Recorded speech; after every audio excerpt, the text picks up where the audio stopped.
गणनायकाय गणदैवताय गणाध्यक्षाय धीमहि गुणशरीराय गुणमण्डिताय गुणेशानाय धीमहि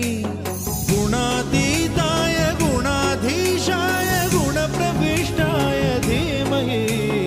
एकदन्ताय वक्रतुण्डाय गौरीतनयाय धीमहि